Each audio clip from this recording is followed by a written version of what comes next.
السلام عليكم ورحمة الله وبركاته. آدي أدبري السلام يا لما بالشرة الصومالية دليل دي بدو ملك استاذ جوكتان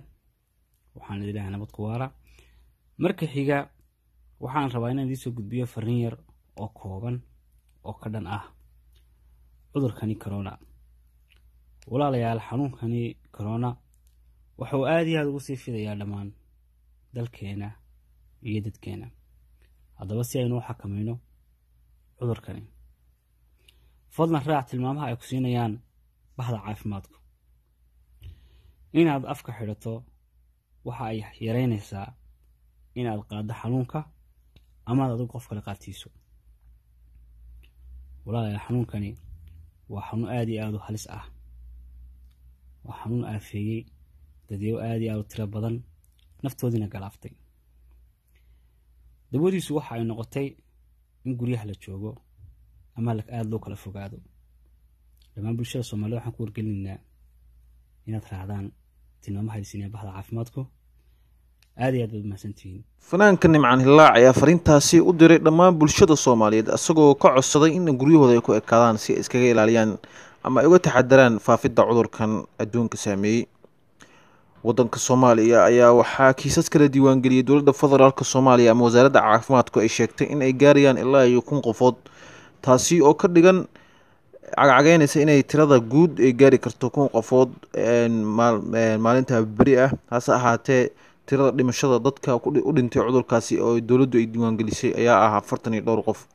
taasi oo ka dhigan in cudurkan uu ku baahay gudaha wadanka Soomaaliya gaar ahaan caasimadda wadanka ee Muqdisho taasina ay sababteeda ay tahay dadka oo aan ku fiijignayn ama aan aragti dheer ka haysan cudurkan isla markaana faafidiisa uu aad u fududaaday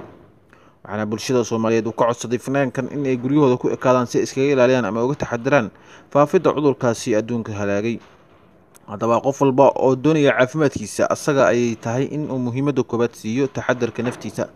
taasi oo ka badbaadin karta in caabuqan uu isaga soo gaaro isla markaana uu faafiyo iyadoo qadartu halkeeda ay taalo. Assalaamu calaykum waraxmatullaahi wabarakaatu. aad iyo aad bari salaamaya dhammaan bulshada Soomaaliyeed daliya dibadda meel kasta joogtaan waxaan idin leeyahay nabad qawaara marka xiga waxaan rabaa inaan idin soo gudbiyo fariin yar oo kooban oo ka dhan ah cudurkani corona walaalayaal xanuunkani corona wuxuu aad iyo aad ugu sii fidayaa dhammaan dalkeena iyo dadkeena haddaba si aynu u xakamayno cudurkani fadlan raac tilmaamaha ay ku siinayaan bahda caafimaadku inaad afka xirato waxa ay yareynaysaa inaad qaado xanuunka ama aad qof kale qaatiiso walaa xanuunkani waa xanuun aad iyo aad u halis ah waa xanuun aafeeyay dadyo aad iyo aad u tiro badan naftoodina galaaftay dawadiisu waxa ay noqotay in guryaha la joogo ama aad loo kala fogaado lama bulshada Soomaaliyeed waxaan ku wargelinaa inaad raacdaan tilmaamaha haysiinaya bahda caafimaadku aad iyo aad u mahadsantihiin.